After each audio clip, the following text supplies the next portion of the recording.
So remember, I talk about shift, and using the original maneuver with the help of shift, you can flip the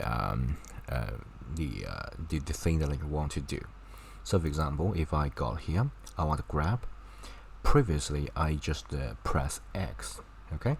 So basically, that only move on the x-axis. Oh, by the way, I need to put everything back to 0, so you guys can have a like compare group. Okay. So if I grab and say x-axis, I can only move the x-axis while the y and z remain at 0. Okay.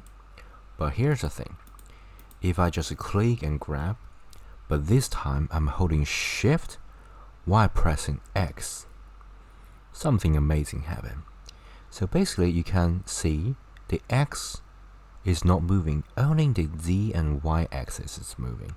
So basically, the Z and Y axis, you guys can see the Z is a blue line, so the blue line automatically appear, and Y axis, the green line is highlighted, and I can only move at this sort of piece of paper. You can imagine there's a piece of paper that's spread at this face, and I can only move at this face.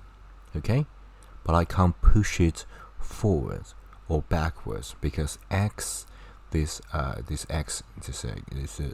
red line is not changing. Okay, I can't relatively push it like farther away at this x-axis or bring it closer. Okay, so I can go like here, and I can use the middle mouse to rotate, and you guys can see at the very top, or you guys can just using the Z and click at the top, or use the shortcut 7 to snap to the top. As you guys can see, the x-axis is always at the center, it's not moving. Okay, the s-axis is still just at the center, but for the y and z, so basically z is this line and y is this line, so basically at this face it move relatively to here. And if I use the snap of 1, okay, so that means I got this front view. Okay, and you can see it's just going up a little bit. Okay, just to go up a little bit.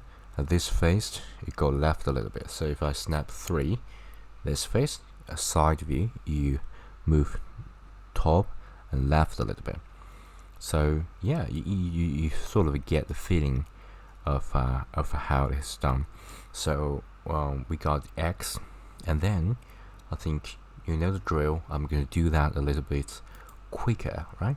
So for example, I get everything back to 0, and if I want to move, click grab, previously Shift X, and what about Shift and holding Y? Okay, so that means Y is not changing, X and Z is changing. Okay, so hopefully you guys get this feeling. So Y axis is here, so relatively here I can't go left or go right. I can only at this face is highlighted the blue line of Z, and X, the red line of X. I can only move at this surface, but I can go this green line left and right. Okay, I can only move at this surface. Okay, and if I just move it a little bit with it here, I'm still at the center relatively to the Y axis. I can't go left or go right.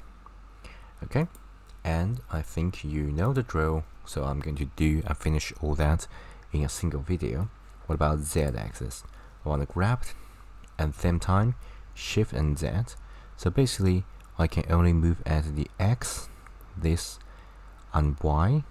This two line create a plane, a platform.